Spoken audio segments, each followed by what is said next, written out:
Құрметті оқырмандар, арнама қош келдіңіз. Лүпіл басып, арнама тіркеліп, қолдап кетіңіз. Баршаңызға бақыт тілеймін. Әйелдің мықтымын деп көрсететін бейнесі сыртта ғана. Мықтылықтың ар жағында үлбіреген гүлден де нәзік жан дүниесі бар. Мықтылықтың ар жағында ешкімге көрсетпей, нөсердей жауа кететін көзінің жасы бар. Мықтылықтың ар жағында көңілі жетімсіреп, тірек таппағанда өз-өзін қамшылайтын сырлы күші бар. Әйелдің қырық жамаулы жаны бар.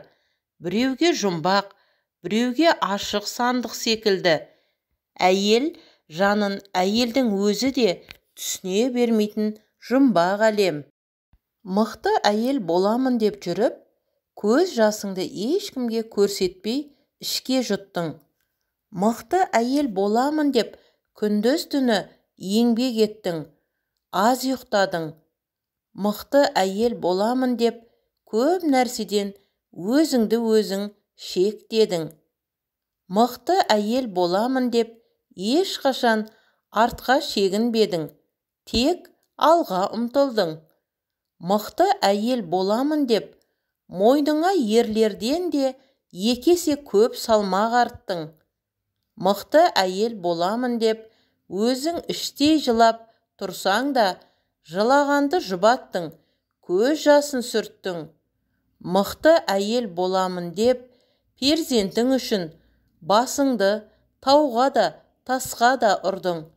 Мықты әйел боламын деп жалғыз өзің жаңа үйдің іргетасын көтердің. Ішін мейірім мен жылылыққа толтырдың. Мықты әйел боламын деп дұшпанды да кешірдің. Ізгіліктің кемесінде жүзуге асықтың. Мықты әйел боламын деп жұрттың көңілін көп тауып, өз көңіліңді аз ауладың. Мықты әйел боламын деп өмірдің күресінде шыңдалып, қуатты бола түстің.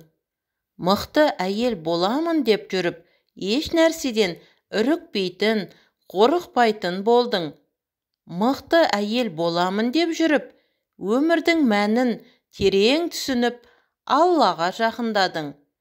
Мықты әйел боламын деп жүріп, жүрегіңе де көп салмақ түсірдің.